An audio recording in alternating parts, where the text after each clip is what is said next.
ঈদ মোবারক। রাজধানীর চিনমৈত্রীর মাঠে ঈদের জামাত শেষে বের হবে ঈদ আনন্দ মিছিল। পুরনো ওই রীতিকে ফিরিয়ে এনে অনেক আনন্দ হবে, মানিক মিয়াতে গান হবে। তবে কি ছাত্রদের নতুন রাজনৈতিক দলের সাথে যুক্ত হলেন শাকিব খান? এবার আসিফ মাহমুদের পক্ষ থেকে দেশের সবাইকে ঈদের শুভেচ্ছা জানিয়ে শাকিব খান কি বলল? প্রিয় ভিউয়ার্স, সম্পূর্ণ ভিডিও দেখে আপনার মতামতটি জানান।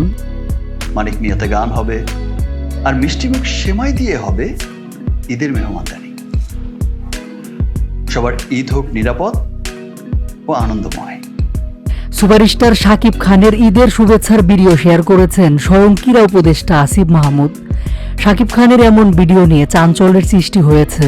সম্প্রতি কিছুক্ষণ আগে নিজের অফিসিয়াল ফেসবুক পেজে শাকিব খানের ঈদের শুভেচ্ছার একটি ভিডিও শেয়ার করেন আসিফ মাহমুদ। ভিডিওতে দেশবাসীকে ঈদের শুভেচ্ছা জানান শাকিব খান। এ সময় নতুন বাংলাদেশকে নিয়ে শাকিব খান বলেন, রাজধানীতে ঈদের নামাজ শেষ করে ঈদের আনন্দ মিছিল হবে। পুরনো এই রীতিকে ফিরিয়ে এনে অনেক আনন্দ হবে, মানিক মিয়াতে গান হবে আর মিষ্টি মুখ সেমাই দিয়ে হবে ঈদের মেহমানদারি। সবার ঈদ হোক নিরাপদ ও আনন্দময়। স্বয়ং উপদেষ্টার পেজ থেকে শেয়ার করা এমন শাকিব খানের ভিডিও মুহূর্তেই সামাজিক মাধ্যমে ছড়িয়ে পড়েছে। এ নিয়ে বেশ আলোচনা সমালোচনা হচ্ছে। কেউ কেউ বলছেন শাকিব কি ছাত্রদের নতুন দলের সাথে যুক্ত হলো নাকি, আবার কেউ বলছেন শাকিব খান দেশের সবচেয়ে বড় তারকা, সেক্ষেত্রে এমন ভিডিও বার্তা দিতেই পারে।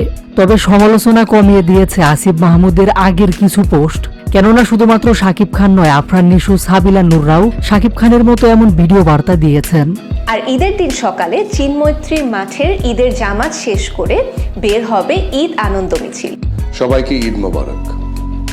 ঈদ আনন্দ মিছিল, এই আনন্দ মিছিল মূলত এবারের ঈদে কিছু ভিন্ন রকম করার চেষ্টা করছেন অন্তর্বর্তী সরকার। সেক্ষেত্রে ঈদের আমেজকে আরো বাড়িয়ে দিতে তারা পুরনো রীতিনীতি রাজধানীতে চালু করতে চান।